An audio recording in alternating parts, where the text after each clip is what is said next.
नमस्कार। आज हम ईरान और इजराइल के बीच जो एकदम से टकराव भड़का है उस पर बात कर रहे हैं। हमारे पास जो जानकारी है वो इस तेजी से बढ़ते संघर्ष के शुरुआती दिनों, इसके असर और दुनिया भर से क्या प्रतिक्रियाएं आ रही हैं इस पे है।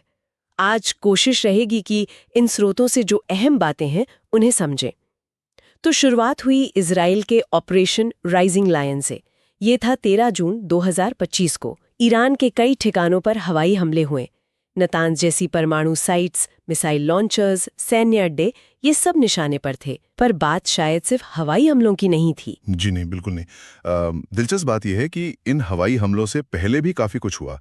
इजराइल की खुफिया एजेंसी मोसाद, उसने ड्रोन से जमीनी स्तर पर मतलब गुप्त ऑपरेशन किए। अच्छा, किस तरह के ऑपरेशन? इनका मकसद था कि ईरान के मिसाइल सिस्टम, उनके एयर डिफेंस, उनको कमजोर करना, ताकि जब हवाई हमले हों तो उनका असर ज्यादा हो। तो ये दिखाता है कि ये कितनी सोची समझी, एक तरह से परतदार रणनीति थी। खासकर परमाणु कार्यक्रम के जो मुख्य केंद्र हैं जैसे नातांज, उनको निशाना बनाना बहुत अहम था। और अब ये लड़ाई मतलब छठा दिन चल रहा है। तेहरान और बाकी शहरों पर बमबारी अब भी हो रही है। हाँ, बमबारी जारी है और ईरान ने भी जवाब दिया। बिल्कुल, मिसाइलों से, ड्रोन से जवाबी हमले किए हैं। हालांकि ज्यादातर हमलों को तो इजरायली डिफेंस सिस्टम ने रोक लिया, ऐसी खबरें हैं। पर फिर भी कुछ हमले कामयाब रहे हैं। इजराइल में भी नागरिक हताहत हुए हैं और दहशत फैली है। लेकिन ईरान के अंदर जो असर है वो कहीं ज्यादा बड़ा दिख रहा है। हाँ, वो जो बात आ रही है तेहरान से 2025 का ईरानी पलायन, मतलब सिर्फ 6 दिनों में 1 लाख से ज्यादा लोग घर छोड़कर भाग गए।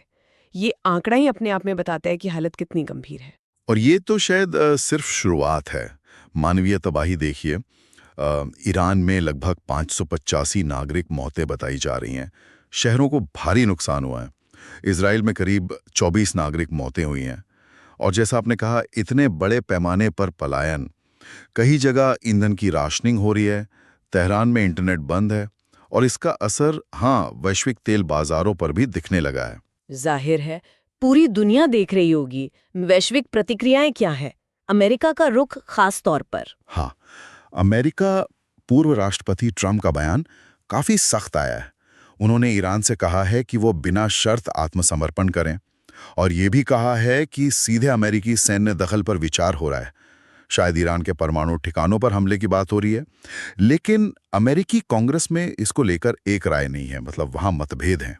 और ईरान ईरान का क्या कहना है इस पर? ईरान के जो सर्वोच्च नेता हैं अयातुल्ला खामेनी, उन्होंने तो आत्मसमर्पण की मांग को बिल्कुल खारिज कर दिया है। उन्होंने अमेरिका को सीधी चेतावनी दी है। कहा है कि अगर अमेरिका शामिल होता है तो उसे ना ठीक होने वाला नुकसान उठाना पड़ेगा। और साथ ही स्ट्रेट ऑफ हॉर्मुज को बंद करने की धमकी भी दी है। ये वो समुद्री रास्ता है जहां से दुनिया का बहुत सारा तेल व्यापार होता है। उसे बंद करने का मतलब होगा वैश्विक अर्थव्यवस्था के लिए बहुत बड़ा झटका। ये तो बहुत ही गंभीर चेतावनी है। बाकी दुनिया, यूरोप, चीन, रूस। यूरोपीय संघ, चीन, तुर्की, रूस, ये सब देश कह रहे हैं कि तनाव कम किया जाए, अपील कर रहे हैं। सबकी चिंताएं लगभग एक जैसी हैं।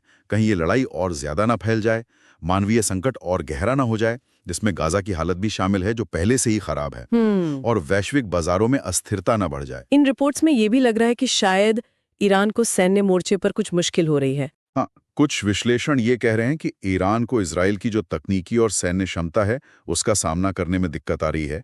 ऐसी भी बातें हैं कि उनके पास गोला बारूद की कमी भी हो सकती है। और यहीं एक और सवाल उठता है, क्या इजराइल के हमलों का मकसद सिर्फ ईरान के परमाणु कार्यक्रम को रोकना है, या जैसा कुछ स्रोत इशारा कर रहे हैं कि शायद ईरान में सत्ता परिवर्तन के लिए दबाव बनाना वो भी एक लक्ष्य हो सकता है? तो कुल मिलाकर हम एक ऐसे संघर्ष को देख रहे हैं जो बहुत तेजी से बढ़ा है, जिसका फौरन और भयानक मानवीय असर हुआ है और जिसके बड़े भू राजनीतिक नतीजे भी सामने आ रहे हैं।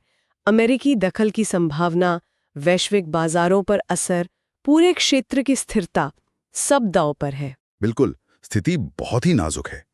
और जो खतरे बताए जा रहे हैं इन स्रोतों में, जैसे वैश्विक ऊर्जा सप्लाई में रुकावट आ सकती है या ये संघर्ष और फैल सकता है, वो सच में हैं।